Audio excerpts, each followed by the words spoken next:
Seven Mansion's ghastly smile starts with what I can only describe as a Dreamcast summer. It fits right in with all those other early 2000s video game beaches. You know, like that one image? I don't think summer has ever felt as good as it looks in these games. Because of the relatively low fidelity of these pre-rendered visuals, there is a softness to it that makes it feel even more pleasant. I don't think this would have looked as nice if it was more realistic. There would have been too much detail muddling up this beautiful combination of yellow, green, and blue. So why does it then cut to this concrete building? Where's the palm trees? Wait, am I in an office? What is going on here? I already know what's going on here. I already played the game.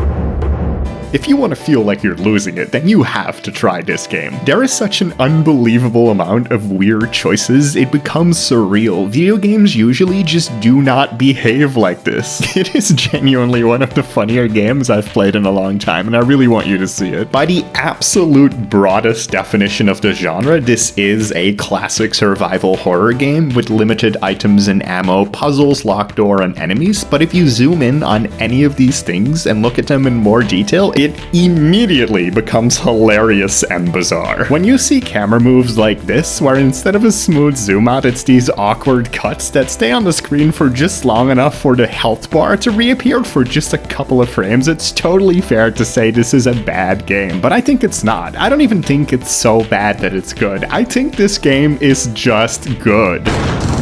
That was an enemy from the middle of the game, by the way, and I could still one-shot it. Pretty much every fight is like this, but it still surprised me every time it happened. Games just aren't supposed to pace their difficulty like this, so it gets me every time. There's a real charm to how Seven Mansions just doesn't play by the rules. Usually genre or gameplay styles can give you some context as to what to expect, but this just doesn't do that. Anything is possible here, and that is exactly what makes it so fun. Around every corner could be the craziest thing you have ever seen, meanwhile the game just pretends like it's business as usual. Things as basic as the enemies fit together are completely ignored, so in the first level you fight these guys and by the end you're up against slimy zombies. There is a golem boss and I have no idea why he's there or how he fits into the plot. You fight a big super robot at one point and it's not even commented on afterwards. Your companion can get a shotgun, meanwhile you get a laser pen. Every aspect of Ghastly Smile is like this. Completely random stuff mashed together. Your companion is really good, by the way. I just gotta highlight that they're just so awesome.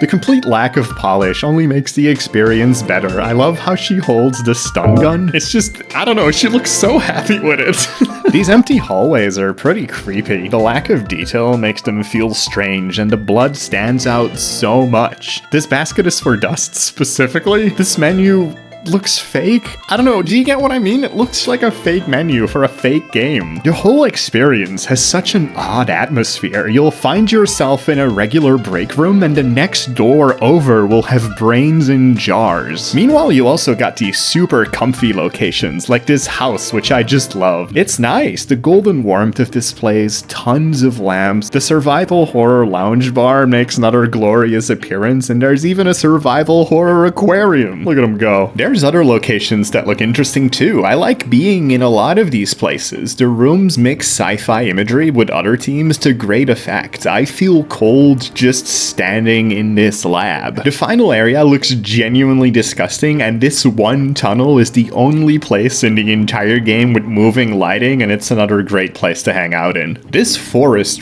really got my attention. Just a black box with a floor and tree textures. I guess the shortness of the path is what makes it so weird. You literally take a single step and then enter into a loading screen. It's incredible. Why is there a puzzle that consists of finding a big baby head, discovering it's a hologram, and then walking straight through it only to encounter a smaller baby head in the next room? And that one is a real enemy that hurts you. I think I'll remember Seven Mansion's ghastly smile for a long time. If you've ever had an interest in trying out non-traditionally good media, then this is a great place to start. It stands alongside other classics that a lot of people would call so bad that they're good. I just call them good. I don't know, I think these games are special. If something is mechanically and visually compelling to you and it sticks with you even after you finished it, then it just doesn't make any sense to me to call it bad at the end. Things can be good for a whole variety of reasons, and this game is a really great example of that. It's a 10 out of 10 and a 1 out of 10 all at the same time, and that's what makes it so good despite everything else about it.